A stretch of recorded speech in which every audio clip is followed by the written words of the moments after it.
Hello and welcome to Meredith's Bed of Grief. I just finished the first 2 episodes of season 6 of The Crown, and I got some thoughts. We're only going to include spoilers for the first 2 episodes. I have not watched the rest, so please don't spoil it. I just want to talk about some themes we're seeing and how Peter Morgan is interpreting these events. For starters, the portrayal of Dodi Fayed. At the time, the British media ran articles about how Dodi was swarmy, greasy, hairy, not a good match for the princess, ladies' man, a playboy. And quite ominously, this article. Peter Morgan tells a different story of a man controlled by his father, while episode 1 shows us a meeting of the senior royals discussing the Diana problem. One brings up the race question with Dodi and the fact that he's a Muslim and how that would look for the future King of England to have a stepfather who is Muslim and a foreigner. The show portrays it as the palace being concerned that Mumu just wants to find a way to get the British citizenship that he so deeply wanted,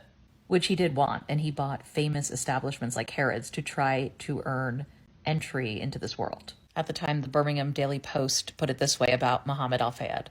The harsh truth for the Al Fayeds is that they belong to a breed which can never quite lay claim to class. They are servants of the upper class. Ugh.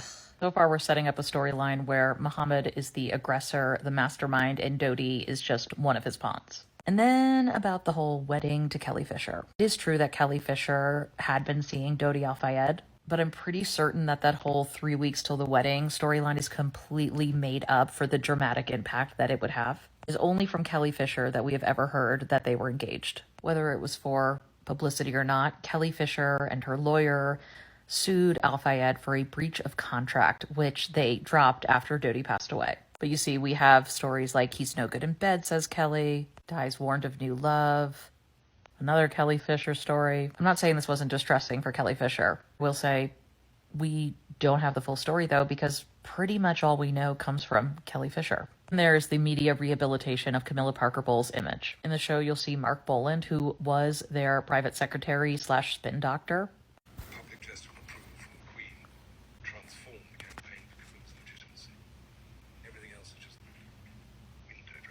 I think it's plausible that a version of this conversation happened, but Camilla's really presented in this, oh shucks, I guess I'm gonna go along with it for the man I love. But I do wonder how much of a neutral, almost disinterested party she was to all of this. I mean, her entire future was hanging in the balance. I can't help but wonder if things didn't play out how they did, and if Camilla wasn't now queen, would this have been set up differently? It's almost kind of meta because the storyline is rehabbing Camilla's image in the media, and I feel like last season and this season of The Crown have also kind of done the same. Emerald Fennell's turn as a young Camilla Parker Bowles is very different from this one. The Queen does not attend the birthday party for Camilla, but they do show her as having conversations about, maybe we should get on board with this. Maybe it's time for change with Prince Philip, and I kind of think that's happening too early, but also The Crown does play fast and loose with timelines. From the research I've done, and it's not conclusive, Mark Boland is there till 2002. And he's effectively ousted because he's doing things way different from other private secretaries, and the Queen is not happy. In retrospect, I have no doubt that the most senior officials at Buckingham Palace then and now regard that whole experiment as quite a serious mistake. And that would make sense considering Charles's next private secretary was Michael Peet. He's very much that traditional stay the course kind of aide who had also worked under Queen Elizabeth. I've seen it said that he was there to put an end to Charles and Camilla. I've also seen it reported that Michael Peet was to go in there and basically make a decision. Are you going to move forward and marry Camilla Charles or let her go? Because we got to do something. That story about the kiss photo that was sold for £250,000. Absolutely true.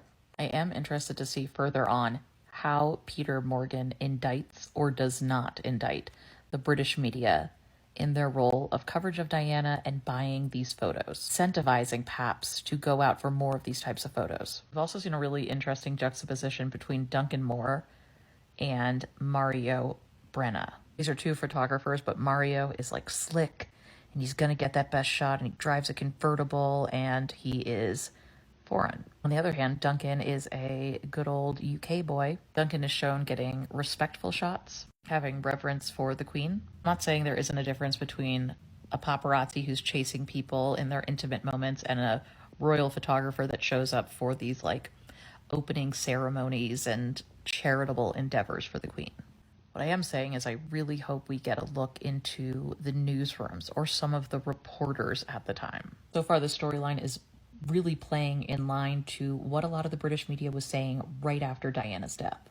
One day after her death, we are seeing stories about how freelance paparazzi were the problem. Not British photographers, and certainly not the British media. There wasn't a ton of real self-reflection. I know, shocking. I want to end with this, though, and it's from Elizabeth Holmes' Substack, in which she speaks to a reporter who was working at the time of Diana's death. I agreed with some things and vehemently disagreed with others, but I found this point that she made interesting. She brings up, what if Peter Morgan had, instead of choosing the big fish that people are already so emotionally invested in, why not choose a different storyline, follow something less known? The point that Diana does not need humanizing, it's the Windsors that do. Do we need what appears to be 3 or 4 episodes basically on Diana? They could have really focused the tension on the Queen and the would-be future Queen, along with the image rehab. As while The Crown is fiction, they do focus on some real events, and the most interesting episodes has always been when something has come up that I didn't know about, and I could go and research more and learn about. But also, I think if you gave so little time to Diana, people would be pissed. Anyway, those are my thoughts on the first 2 episodes. Depending on how I'm feeling, I'll try to do the rest of the episodes, but just got to take it day by day. Back to my grief bed. I don't even know how to start this. I just finished the last 2 episodes of the first part of the final season of The Crown, and I have thoughts. I had a scream laugh at one point, which I don't think is what they were going for episode 4. There will be spoilers, obviously not about what happened, we all know what happens, but about how The Crown chose to display it and the artistic license they took. Okay, we just need to get this out of the way. Episode 3 ends with Dodi and Diana holding hands in the car driven by Henri Paul that crashes, and we know what happens. We hear the impact, we hear the car horn, we don't see it though, which was tasteful. But then the taste goes off the rails. Y'all, it's giving. I see dead people. I'm not kidding. We get Diana's ghost and Dodi's ghost. And not just once. Diana Ghost has scenes with Charles and then Queen Elizabeth, and every time a character stared off in the distance, I was so frightened that a ghost was going to appear again. I think if you take the mindset that this is a conversation they're having within their heads, it almost forgives some of the things that are said, but please watch this Charles scene. The busiest cities in the world, and you've brought it to a standstill. Ta-da! I loved you so much.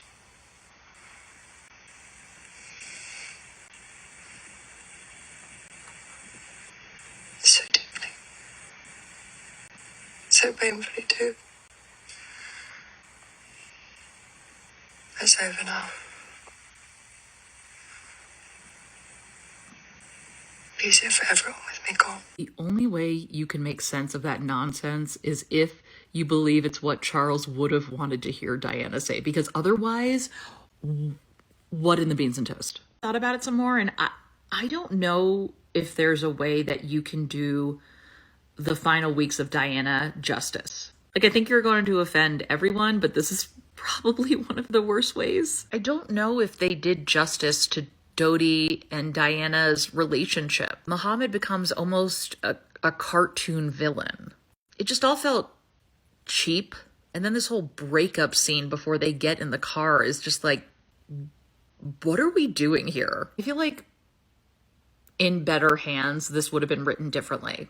I always believed that we were either going to get the version of Diana where she is embarking on a new life, or we were going to get Diana in distress and trapped. We got the second version, and I don't know if I believe that.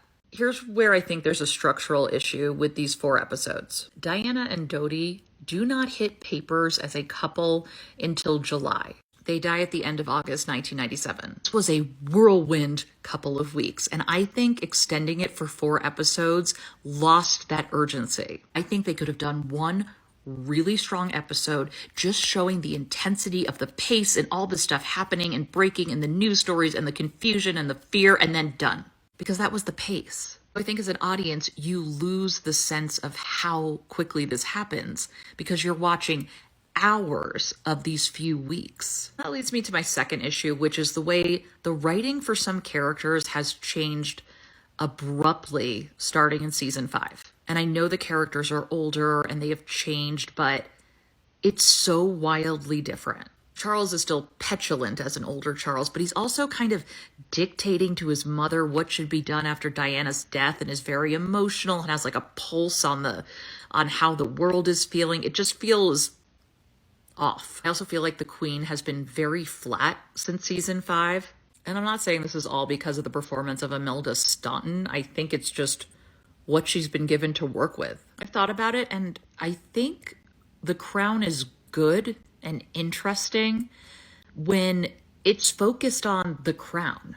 And in some ways, yes, these 4 episodes were focused on the crown. But besides a conversation or two, we really lost focus about how this all would have impacted the institution. And the Queen felt really kind of in the background. It was almost jarring when they started focusing on her again. Elizabeth Debicki does a wonderful turn as Diana. I wish she was given better material, but you see her here saying to her sons, "Mommy just needs to make some changes to her life, that's all." Which again, Diana in distress. But also she was doing some incredible work in her final year. She was working with an anti-landmine group, which despite Tony Blair praising her efforts in the first episode of the season, she was lambasted in the media, telling the way Peter Morgan sees the relationship between Diana and Dodi, or wants to imagine it in the series. I do wonder about making Muhammad the supervillain, the puppet master of all of this. I wonder if in any way Peter Morgan was influenced and maybe outraged by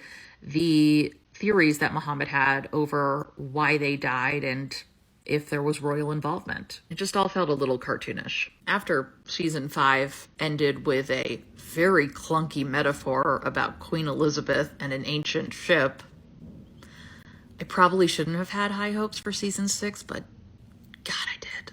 So far, not great. But I am a glutton for punishment, so I will not DNF. In some ways, I kind of appreciate that it was so comically bad, because I don't know if I could have handled a really good, thoughtful, meaningful take on Diana's death at this time in my life. But for that, I thank you.